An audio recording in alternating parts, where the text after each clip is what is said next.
أعوذ بالله من الشيطان الرجيم بسم الله الرحمن الرحيم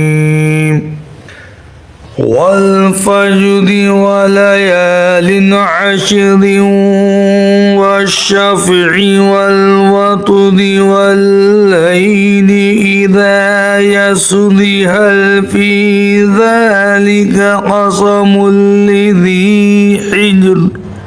ألم تر كيف فعل ربك بعاد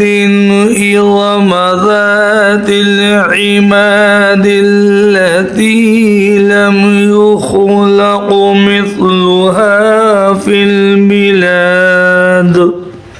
وثمود الذين جابوا الصخر بالواد وفرعون ذي الأوتاد الذين طغوا في البلاد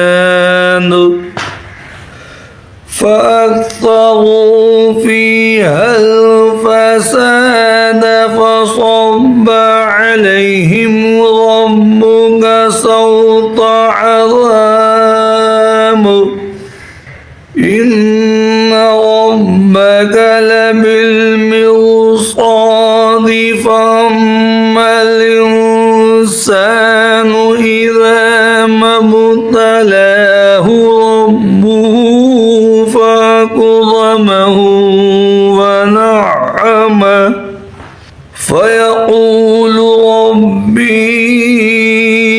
أكرمن وأما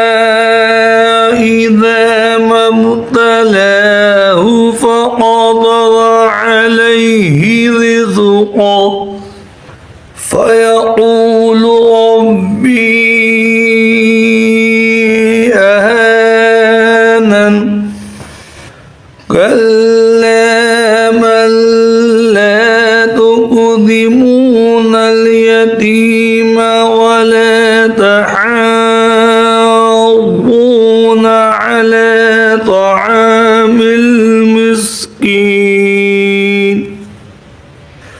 وتأكلون التراث أكلا لما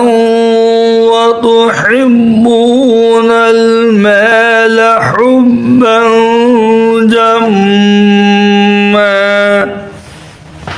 كلا إذا دكت الأرض دكا دكا وجاء ربك والملك صفا صفا وجيء يومئذ بجهنم يومئذ يتذكر الإنسان وأنى له الذكرى يقول يا ليتني قدمت لحياتي فيومئذ لا يعذب عذابه